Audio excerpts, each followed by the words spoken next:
দেখছেন Probash Kantho morning update powered by JMG cargo. মালয়েশিয়ায় আবারও বেড়েছে জ্বালানি তেলের দাম। দেশের অর্থ মন্ত্রণালয়ের পক্ষ থেকে বুধবার এক বিবৃতিতে জানানো হয়েছে ২৬ মার্চ থেকে ১ এপ্রিল পর্যন্ত ডিজেল ও পেট্রোলের নতুন খুচরা মূল্য কার্যকর হবে।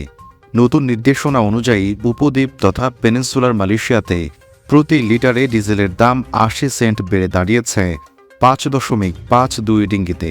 তবে সাবা, সারওয়াক এবং লাবুয়ানের ডিজেলের দাম আগের মতোই প্রতি লিটারে ২.১৫ রিঙ্গিত অপরিবর্তিত রাখা হয়েছে। পেট্রোলজাত পণ্যের মধ্যে ভর্তুকিহীন রন ৯৭ পেট্রোলের দাম লিটার প্রতি ৬০ সেন্ট বৃদ্ধি পেয়ে ৫.১৫ রিঙ্গিত করা হয়েছে।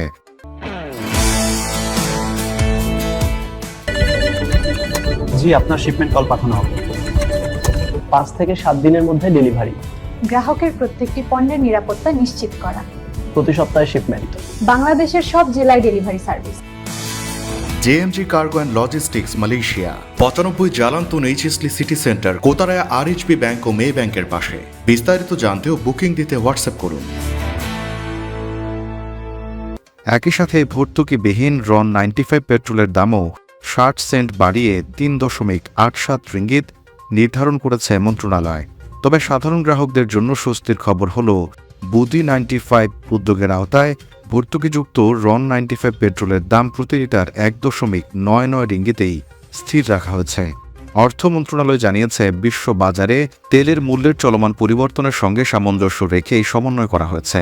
তবে সাধারণ মানুষের ওপর চাপ কমাতে এবং অভ্যন্তরীণ বাজার স্থিতিশীল রাখতে সরকার নিয়মিত এই মূল্য পর্যালোচনা এবং প্রয়োজনীয় পদক্ষেপ গ্রহণ অব্যাহত রাখবে। প্রবাস কণ্ঠ নিউজ ডেস্ক।